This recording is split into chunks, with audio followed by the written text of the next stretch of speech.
Gihugos ni City Mayor Jose E. Relampagos ang 61 ka mga pares nga nagkahigugmaay atol sa ikaduhang hugna sa kasalan ng lungsod 2025 pinaagi sa lokal na panggamuhanan sa syudad sa Panabo.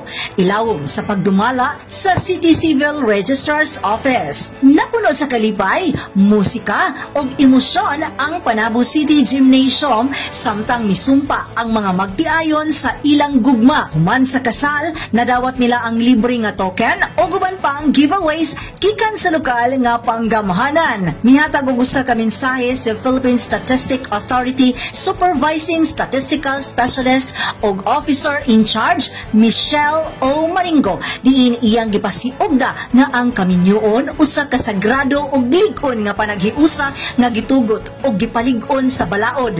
Ilawom sa Family Code of the Philippines nga ang kasal isip usa ka espesyal nga kontrata sa taliwala sa lalaki o babaye. Nalingaw ang tanan sa bunggang pahalipay nga gihatag ni City Mayor Jose E. Relampagos nga gikan sa iyang sariling panudlanan nga ang early bird couple, number 1 applicant, youngest couple o oldest couple nakadawat og 5,000 pesos matag pares. Ang kasalan ng lungsod Part 2 nagpakita sa tinguha sa lokal nga panggamhanan sa pagtabang sa katawan sa legal nga aspeto sa ilang relasyon o sa pagpalig-on sa pamilya isip haligi sa komunidad. Ana usab sa ikatulong hugna sa kasalan ng lungsod sa umaabot nga kasaulugan sa 13th Binolig Festival sa gamayng kantidad gihapon.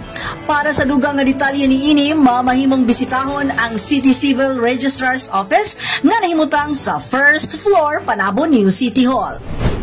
Uban sa kamera, si Louie Panagsakan, kini si Dani Amag nagikan sa City Information Office Broadcast Services alang sa Frontline News Panabo. Importante, inform!